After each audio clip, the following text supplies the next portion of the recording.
You know, the coming of new Naira notes of the 1,000 Naira, 500 and 200 Naira denominations was going to trigger controversies ranging from the unseen to the unfathomable. The not too clear story of the DSS threat of arrest of the CBN governor came into the mix, even as the new note remains scarce at the ATM points nationwide. An embattled CBN boss was a guest to President Muhammadu Buhari at the seat of power at Aso Rock on Thursday. Now, the 25-minute meeting put paid to speculations concerning Emefiele's freedom, and the Apex Bank chiefs affirmed January 31st as the deadline for withdrawal of old notes from circulation. Ibn Abo, you are not surprised. So after all the hula baloo, if we stand on this, then it is very unfair. We live in a country where we have some far-flung villages, where some of them have never seen 1,000 Naira notes.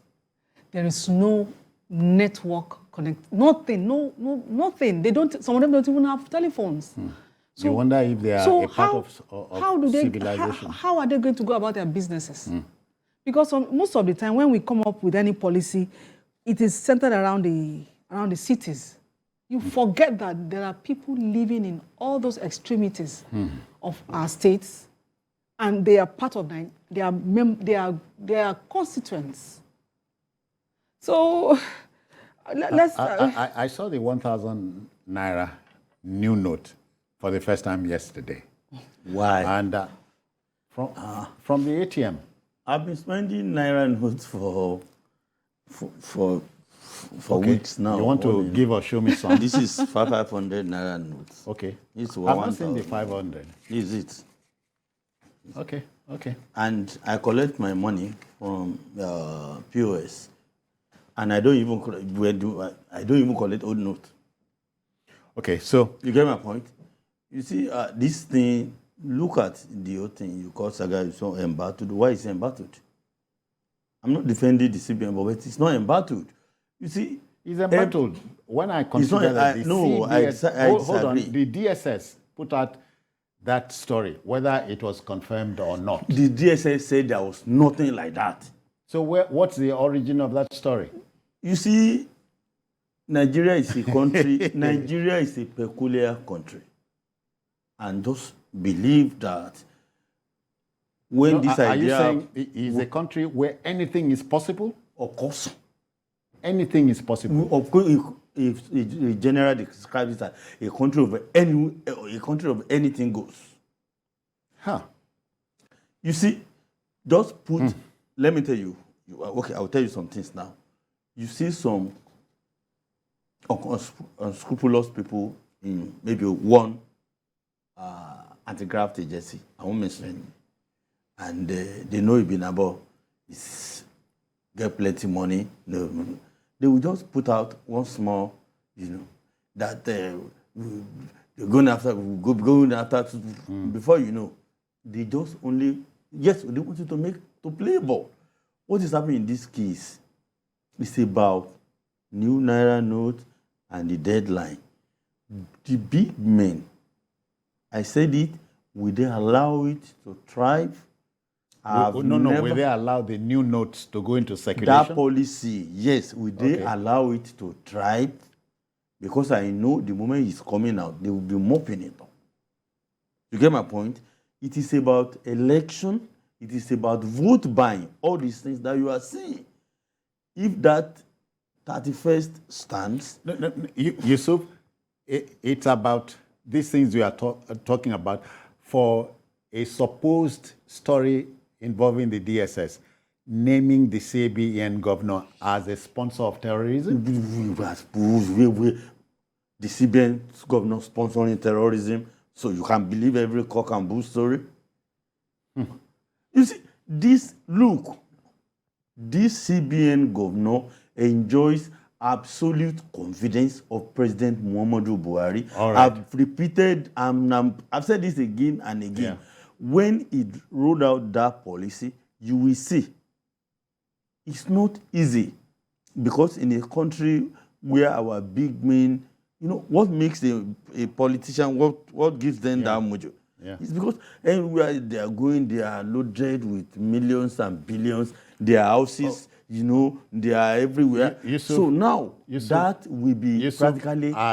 Kunle, allow us to make some money. We are going on a commercial break. We'll be back shortly. Please stay with us. All right. We hear that Gbenga has been patiently waiting at Abuja. Gbenga, good evening to you. Welcome. Let's have you. Yeah, good evening, my Oga there, and your guest there. Yes. Happy New Year to every one of you. This Thank issue you. of kidnapping in Nigeria is something that we need to really tackle headlong. This cashless policy have made armed robbery not to be fashionable or attractive. And now we are going to the higher level of cashless policy where even what you withdraw in it will be limited. So that should be so because these people are criminal. Those who kidnap those kids, they are criminal and all they want is money. But how do we prevent this? Number one is that we need to have community and state policing. And I'm surprised that the states are not signing this law, this amendment that we made about state policing. Gbenga, thank you. Thank you, Gbenga. We got you first time. All right. Okay. Ibn Abo, so the CBN governor is saying January 31st is the deadline, no extension. Well, I'm sure he has looked at the pros and the cons and all. And you are wondering what Yusuf said. Has it to do with the coming elections and so blah, blah, blah, blah, and so on? It could have a thing or two to do with it. But my worry is with those people in the far-flung villages. How do they do their businesses? I'm sorry, those are not the ones you should worry about because they have no money that they have kept in their houses. It's our big men who stop billions, millions in their, in their apartments. Some of them don't So to you, the policy is correct. I'm saying it. I've said it before. If Nigeria, I've not been a fan of this CBN, regime because under its watch, they allow our economy to go to the dogs.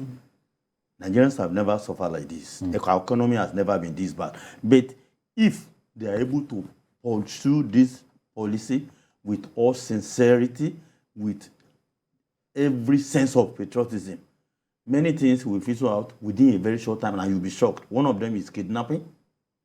Oh, really? Yes. Because where will you get the money to go and pay? You see, you can spend any amount of money. Nobody will stop you. And kidnappers take cash. But they want to trace your footprint anywhere you go. That is what happens in societies where there's order, where there is peace, where there is development, where there is government. So if this is pursued, okay, why do you think kidnapping is, is thriving? Yeah. It is thriving because you have to carry, they will say, bring 300 million. You start negotiating. They tell you where to go and put it. Cash. But now, hard cash. Now, that will be impossible. You get my point? Bribery and corruption will reduce, especially, I'm talking about big money briberies. Like we are bribing judges, we are bribing this, because to move money, they will trace. That money will be tracked. So they can track it. So those who are in love with having big cash around them should just try to adjust. We are the only ones in the whole world. And we are not the only country in the world. Why are we like that? We can change our country. Yeah. If there are some of this policy, I'm thoroughly in support of it. I'm ready to pay any sacrifice to make it work. But who am I? Those that will make it work. You see, I'm wondering how young Ibn Abba was in 1984 when there was a similar exercise. By Buhari, the same Buhari. And we had the saga of the 53 suitcases and blah, blah, blah, blah, blah. Very old. So the enemies of the state will not sleep. Right now, they are contriving, looking for how to Ways and means. Yes. They are how to- mopping up the ones. how to beat the CBN boss to it. Because you see, Nigerians, like, someone was telling me that, okay, this is not even a politician, but it's like, if there's always a means. So just a minute. So the story about the DSS declaring the man wanted was a fabrication. Because they debunked the whole story. So to intimidate the CBN boss. Yeah. Just to and to intimidate create a the CBN distraction. boss. To create a distraction. To intimidate him, to change his mind. That's the purpose. It reminds me also of the book written by the DG of the World Trade Organization. Fighting corruption is dangerous. Of course. It is dangerous. Especially in a country like Nigeria. Yeah. Okay. Let the debate continue. But I hope at the end of the day, we'll have the last laugh. Because, Ibianabo, you have agreed. Kunle, I know you have agreed. We can rework this country. It's possible.